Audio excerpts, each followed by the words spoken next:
नमस्कार मंडळी, स्वागत आहे. आज आपण थेट इलेक्ट्रिकल सर्किट्सच्या जगात डोकावणार आहोत आणि बोलणार आहोत किर्चॉफच्या नियमांबद्दल.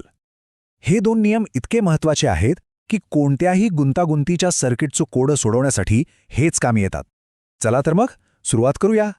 आपल्या सगळ्यांना शाळेतला ओहमचा नियम तर आठवतच असेल. होला व्ही बरोबर IR.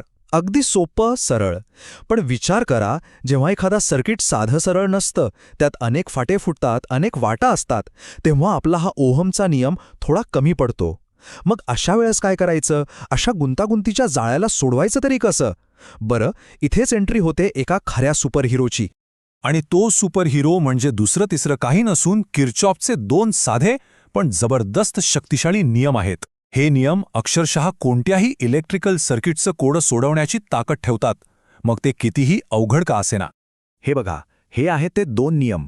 करंट लॉ, ज्याला आपण KCL म्हणतो, आणि व्होल्टेज लॉ म्हणजे KVL. एक नियम करंटच्या प्रवाहावर नजर ठेवतो, तर दुसरा ऊर्जेच्या प्रवासाचा हिशोब ठेवतो. आणि हे दोघे मिळून आपल्याला सर्किटची संपूर्ण कहाणी अगदी व्यवस्थित सांगतात. चला, पहिल्या नियमापासून सुरुवात करूया. किर्चॉफचा करंट लॉ म्हणजेच KCL. हे समजायला खूप सोपं आहे. असं समजा की एका चौकात अनेक रस्ते येऊन मिळतात. जेवढ्या गाड्या त्या चौकात शिरतात, तेवढ्याच गाड्या वेगवेगळ्या रस्त्यांनी बाहेर पडतात. करंटचाही एका जंक्शनवर अगदी तसंच असतं. एकदम सोप्या भाषेत सांगायचं झालं तर कोणत्याही जंक्शनवर, म्हणजे जिथे अनेक वायर्स एकत्र येतात, जेवढा करंट आत येतो अगदी तेवढाच करंट बाहेर जातो. 1 अँपिअरही इकडे तिकडे होत नाही. साधा, सरळ आणि अत्यंत महत्त्वाचा नियम. आता हे चित्र बघा. यातला जो मधला बिंदू आहे ना, तो आहे आपलं जंक्शन. I1 आणि I2 हे करंट आत येत आहेत आणि I3, I4, I5 बाहेर जात आहेत. याचा सरळ अर्थ असा की आत येणाऱ्यांची बेरीज ही बाहेर जाणाऱ्यांच्या बेरजे इतकीच असायला हवी. यालाच चार्जचं संरक्षण असंही म्हणतात. म्हणजे चार्ज कुठेही तयार होत नाही किंवा नष्ट होत नाही, तो फक्त एका ठिकाणाहून दुसऱ्या ठिकाणी जातो. ठीक आहे, थिअरी तर समजली, पण याचा प्रत्यक्ष वापर कसा होतो? चला, एका उदाहरणातून पाहूया की हा नियम आपल्याला माहीत नसलेल्या गोष्टी शोधायला कशी मदत करतो. तर आपल्यासमोर एक उदाहरण आहे. असं समजा की आपल्याला I1, I2, I3 आणि I5ची किंमत माहीत आहे, पण I4ची किंमत काढायची आहे. आता आपण KCL वापरून हे काम अगदी सहजपणे करू शकतो. ठीक आहे, चला तर मग हे कोड सोडवूया. एकदम सोपं आहे. पहिली पायरी, जंक्शनमध्ये आत येणारे करंट कोणते आहेत? I1 आणि I2, बरोबर? म्हणजे 2.2 अँपिअर आणि 4 अँपिअर यांची बेरीज झाली 6.2 अँपिअर. हे लक्षात ठेवा. आता दुसरी पायरी, बाहेर जाणारे करंट कोणते? I3, I5 आणि तो एक जो आपल्याला शोधायचा आहे I4. तर I3 आहे 1.1, I5 पण 1.1, म्हणजे हे झाले 2.2 अँपिअर अधिक आपला अज्ञात I4. आता किर्चॉफचा नियम काय सांगतो? जे आत येतं तेच बाहेर जातं, म्हणजे 6.2 बरोबर 2.2 अधिक I4. आता हे साधं गणित आहे. 6.2 मधून 2.2 गेले, उरले किती? 4 अँपिअर. पाहिलं? KCL वापरून आपण गहाळ झालेला करंट किती सहज शोधून काढला. आता आपण दुसऱ्या नियमांकडे वळूया. किर्चॉफचा व्होल्टेज लॉ म्हणजेच KVL. याची कल्पना करायला ना, एका रोलर कोस्टरचा विचार करा. राईड कितीही उंच जाओ किंवा खाली येऊ, ती जिथून सुरू होते त्याच उंचीवर परत येऊन थांबते. व्होल्टेजसही सर्किटच्या एका बंद लूपमध्ये अगदी तसंच होतं. बरं, KVLमध्ये पुढे जाण्याआधी इथे दोन्ही नियमांची एक छोटीशी तुलना पाहूया.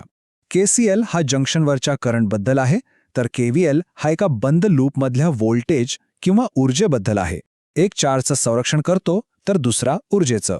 KVLचा नियमही अगदी सोपा आहे. कोणत्याही बंद सर्किट लूपमध्ये जर आपण एका बिंदूपासून प्रवास सुरू केला आणि पूर्ण चक्कर मारून त्याच बिंदूवर परत आलो, तर सगळ्या व्होल्टेजची बेरीज, म्हणजे काही ठिकाणी व्होल्टेज वाढेल आणि काही ठिकाणी कमी होईल, तर ह्या सगळ्याची बेरीज 0 असते. म्हणजे आपण जिथून निघालो तिथेच परत आलो. हे चित्र बरोबर तेच दाखवतंय. बॅटरी व्होल्टेज वाढवते आणि रेझिस्टर्स ते कमी करतात किंवा वापरतात. या नियमाप्रमाणे बॅटरीने दिलेली एकूण ऊर्जा ही त्या लूपमधल्या सगळ्या घटकांनी वापरलेल्या एकूण ऊर्जेइतकीच असते. म्हणूनच एका पूर्ण फेऱ्यात एकूण बदल 0 होतो. हे आहे ऊर्जेच्या संरक्षणाचं तत्त्व. आता हे पाहूया की KVL एका संपूर्ण सर्किट लूपचं विश्लेषण करण्यासाठी किती महत्त्वाचं आणि शक्तिशाली आहे. तर इथे आपल्याकडे एक पूर्ण सर्किट आहे. एक 220 व्होल्टचा सोर्स आहे आणि 3 रेझिस्टन्स आहेत. आपलं काम काय आहे? तर प्रत्येक रेझिस्टरवर किती व्होल्टेज ड्रॉप होतोय हे शोधून काढायचं आणि हे सिद्ध करायचं की या सगळ्या ड्रॉप्सची बेरीज आपल्या मूळ सोर्सच्या व्होल्टेज इतकीच आहे. चला तर मग हे सर्किट सोडूया. पहिली पायरी, एकूण रेझिस्टन्स किती आहे? 36 अधिक 24 अधिक 50 म्हणजे 110 ओहम. दुसरी पायरी, आता पुन्हा ओहमचा नियम वापरून एकूण करंट काढू. 220 व्होल्टला 110 ओहमने भागलं की मिळतात 2 अँपियर. आता तिसरी पायरी, प्रत्येक रेझिस्टरवर किती व्होल्टेज कमी होत आहे ते पाहू. R1 वर 72 व्होल्ट, R23 वर 48 व्होल्ट आणि R4 वर 100 व्होल्ट. आणि आता खरी गंमत, अंतिम तपासणी. या तिन्ही व्होल्टेज ड्रॉपची बेरीज करूया. 72 अधिक 48 अधिक 100. उत्तर काय आलं? 220 व्होल्ट. अगदी बरोबर, आपल्या बॅटरीच्या व्होल्टेज इतकंच. म्हणजे केव्हीएलचा नियम इथे तंतोतंत लागू झाला. तर आपण पाहिलं की हे दोन नियम एकत्र कसे काम करतात. एक करंटचं व्यवस्थापन करतो आणि दुसरा व्होल्टेजचं. हे दोन्ही मिळूनच इलेक्ट्रॉनिक्सच्या विश्लेषणाचा मजबूत पाया रचतात. या स्लाइडवर आपल्याला दोन्ही नियम पुन्हा एकदा एकत्र दिसत आहेत.